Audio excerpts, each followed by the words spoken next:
ನೋಡಿ ಈ ಹೂವನ್ನ ನಾರ್ಮಲ್ ಆಗಿ ತಂಬಿಟ್ಟು ಅಂತ ಮಾಡ್ತಾರಲ್ಲ, ತಂಬಿಟ್ಟು ಮಾಡಿದವಾಗ ಇದನ್ನ ಹೂವನ್ನ ಈ ರೀತಿ ಒಂದು ನಿಮಿಷ ನಿಮ್ಗೆ ತೋರಿಸ್ತೀನಿ ಎಷ್ಟು ವಿಷಕಾರಿ ಇರುತ್ತೆ ಅಂತ ಹೇಳ್ಬಿಟ್ಟು. ಹಿಂಗೆ ಕಿತ್ತವಾಗ ಇದ್ರಲ್ಲಿ ಹಾಲು ಬರುತ್ತೆ ಆಯ್ತಾ. ಇಲ್ಲಿ ಎಕ್ಸಾಕ್ಟಾಗಿ ಇಲ್ಲಿ ನೋಡಿದ್ರೆ ಇದ್ರಲ್ಲಿ ಹಾಲು ಬರುತ್ತೆ.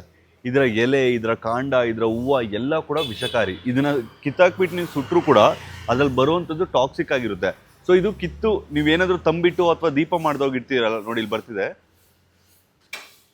ನೋಡಿ, ನನ್ನ ಕೈಗೆ ಬಿತ್ತು. ಇವಾಗ ಹೋಗಿ ಸೋಪ್ ಹಾಕ್ಬಿಟ್ಟು ಕೈ ತೊಳ್ಕೊಬೇಕು, ಇಲ್ಲಾಂದರೆ ಪಾಯ್ಸನಸ್ ಆಗುತ್ತೆ. ಸೊ ಇದು ಗೊತ್ತಿಲ್ಲದೆ ಮಕ್ಳೇನಾದರೂ ಈ ಹೂವನ್ನ ಕಿತ್ತು ಅವ್ರ ಚರ್ಮ ಮೇಲೆ ಬಿದ್ದವಾಗ ಸ್ಕಿನ್ ಅಲರ್ಜೀಸ್ ಆಗುತ್ತೆ.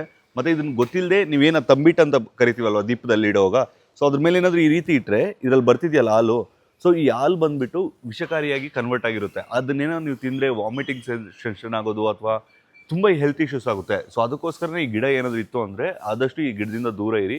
ಮತ್ತು ಸೇಫರ್ ಝೋನ್, ನಿಮ್ಮ ಮನೇಲಿ ಏನಾದರೂ ಮಕ್ಕಳು ಅವರು ಇವರು ಇದ್ದಾರೆ ಅಂದರೆ ದಯವಿಟ್ಟು ಇದನ್ನು ಕಿತ್ತು ಬಿಸಾಕಿ. ಆ್ಯಂಡ್ ಇದು ಒಂದೇ ಹೂವು ಅಲ್ಲ, ಇನ್ನು ತುಂಬ ಹೂವು ಇದೆ. ನೀವು ಎಲ್ಲ ಹೂವಲ್ಲೂ ಕೂಡ ದೇವ್ರಿಗೆ ಪೂಜೆ ಮಾಡ್ಬೋದು.